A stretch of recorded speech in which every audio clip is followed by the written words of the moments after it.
Добро утро до сите гледачи.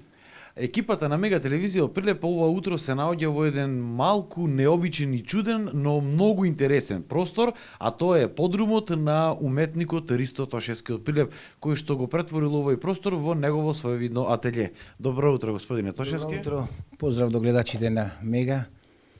Се наоѓаме во еден навистина доста интересен простор, каде што ги изразувате своите мисли, своите идеи. Колку време го работите сето ова што се наоѓа околу нас? Ова овде што го гледате е работа скоро преку 20 години, 25 години работено. Собирани се најразлични елементи, сакав да ја представам малце приказката за Македонија. И малце минато, иднина, размислувања и собирав најразлични камења, најразлични елементи стари што сега не се присутни веќе, се изфрлени се надо и ги вклопував во овој амбиент и мислам дека до некаде стигнав. Ако ми дозволи времето, можеби ќе завршам овој проект. Имам тука представено вратата е ова е вратата на Европа. Гледате, имаме кваки, брави, звонци. Ние упорно звониме, чукаме, бараме, молиме, ама изгледа дека е камена, сигурно нема да се отвори. Зошто мислите така? Прво ќе се растори Европа, па после нас ќе не прима и така ние стално касниме. Како ја што каснам, така и ние касниме Македонија. Овие роговите што се тука што представуваат? Тоа е дека главучи се обидува да отвора вратата, ама тешко изгледа и со рога и не се отвора.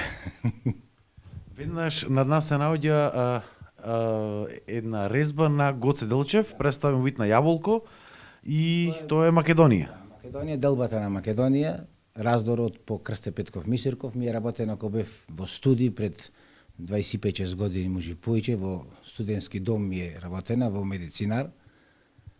И тука го работев, тогаш почнува работите да се расправа со политики, учевме заедно Срби, Хрвати, и секој почнуваше да вличи некаква националност и ме инспирира да го направам ова дело, поминато со минатото, со иднината, делбата на Македонија како е поделена, историјата. Можеме да го видиме и тешкото и некој човек со крилја. Тука е представено тешкото со мозаик.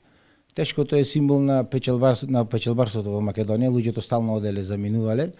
Сега тука на играчот имам поставено крилја, бидејќи овде со ситуација секој сака да замини, да летни. И се приказката е сменета под мишките на играчот, имам една машка и женска фигура од постраните.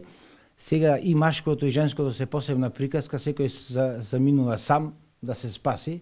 Порано печелбарството било мажот ќе замини па ќе прави пари, па тука ќе има фамилија, а сега комплетно како нација ние се пустиме, бидејќи чупината си е свој филм, машките свој филм и нема кој да ги чека овде за тие да донеса пари па да опстани фамилијата. После имам црквата, црквичено Злата Мегленска, што е вербата на народот поставено. Ова е единствен мозаик, тавански мозаик, мислам. Немам на друго место видено. По тоа можеме да се пофалиме, најголем вака на таван, залепен. Одоколу ми е поставена цела азбука, азбуката наша, дека сме земја со традиција, со фолклор, со приказки, со сите работи сме, али една придобивка на секоја нација да има своја азбука, да има свое писмо и тоа го имаме. Раковте и мозаици, една ретка техника, ретко кој уметник ја работи кај нас. Сега баш видовме едно дело кое што го создавате во овој момент, а тоа е стара баба со штрк. Што представува тој мозаик? Мозаико се вика баба без внучина или сонот на една баба. Јас како професор работев по селава и бев сведок на пустењето на селата, како луѓето заминуваја. И со децава кога ќе влегувавме по стари кујчи искршени, влегував слика имаше на зет невеста, сито за сеење, брашно, чевли стари, касели, внатре некакви од молците изеени народни носи. И стари луѓе останато ни селото, кои сонуваја, кои ќе видеа млад човек се радуваја. И тоа ме инспирира да го направам ова дело сонот на една баба, кај што штрко му носи бебе. Нажалост, приказката почна да се повторува и тука, и во градовите, и сонот и на градските и на селските баби ќе остане ист. Малку кога ја гледаме целата оваа приказна Европа која што не пушта Македонија, која се парчи, луѓе кои што заминуваат во туѓина, испустени куќи по селата кои што немаат пород, малку целата оваа приказна е тажна. Или таква ни е судбината наша? Многу е тажна приказката, би сакал да биде поинаква.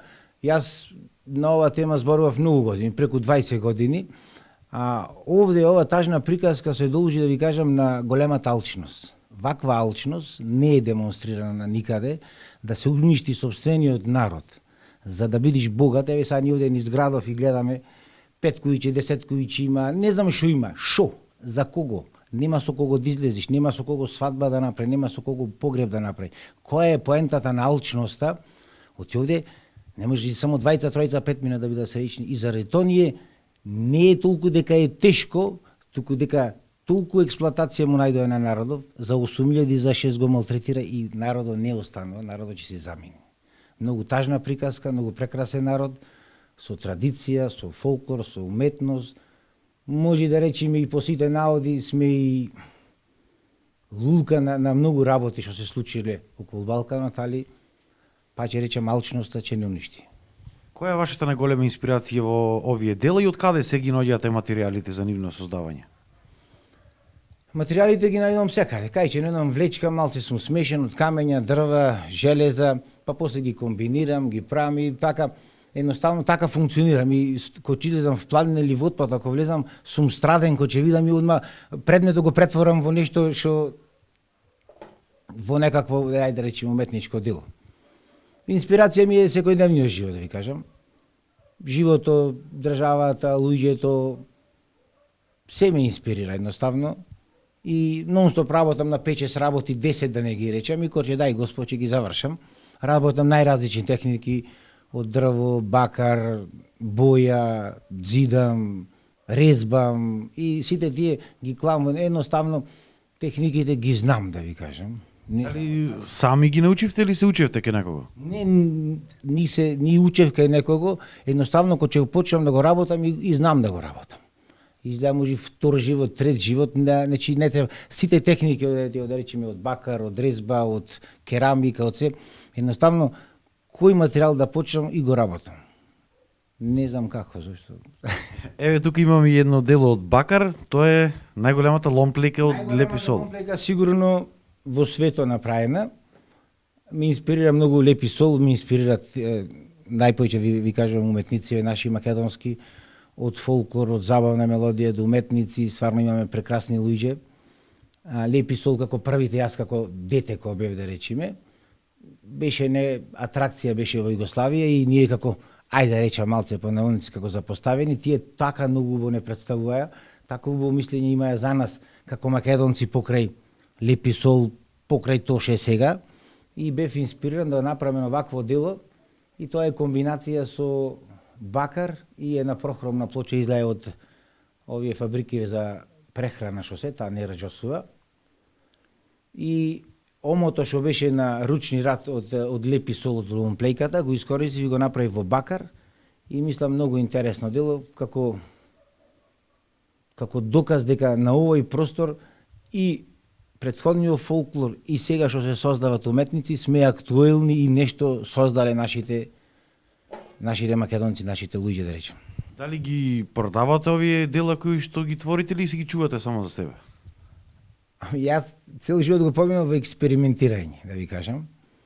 Сум дал нешто, сум продал, али, например, јас пошто експериментирам, а луѓето ужива на веќе видено, значи, ниво резбата сум ист како и другите, значи, во уметноста рачунам дека ако се обидувам некого да го имитирам, еве да речеме македонските резбари, ако јас го потрошам веко да ги имитирам, а не сум јас, и заради тој момент на луѓето горе долу иза не му се бендисува мојата работа, сега за сега, може ќе доживе да му се и не му се бендисува и не сум атрактивен. Тие сака да има ливчето да се види како е, што е направено, не знам Сато, не знам Свети Петре, Свети Никола, а јас експериментирам.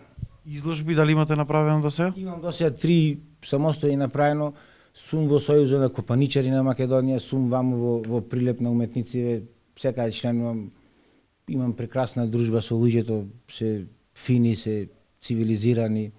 Во групни веќе да не речам 30-50 изложби сум учествувал. Дали има некое дело кое што моментално го работите, не е завршено, а е вашиот, ајде да кажеме, животен сон кој што сакате да го завршите? Имам 3 големи работи. Не би како фалба, како уметник, овде ако се обидам да го завршам, црквата Злата Мегленска, огромни работи се тие, мислам многу големи, ако дај Господ да ги завршам. И за таква големи работи на ваков начин на работа, бидејќи мојава работа се што и да направиме и приказка на самиот чин на праење, не ајде ќе дојде со лентава некој па ќе се сликаме, па ќе ми дај пари вам таму, сето ова збирање материјали, камче по камче, дрво по дрво и да се состави некој. Значи и самата изработка е приказка.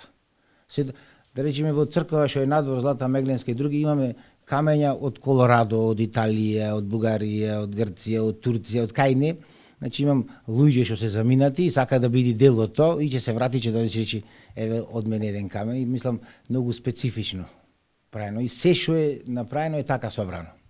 Дали еден ден тој простор што е пред вашиот дом, тука внатре би се создало како еден вид на изложбен простор, музеј кој што би се отворил за секој кој што сака да го види ова дело?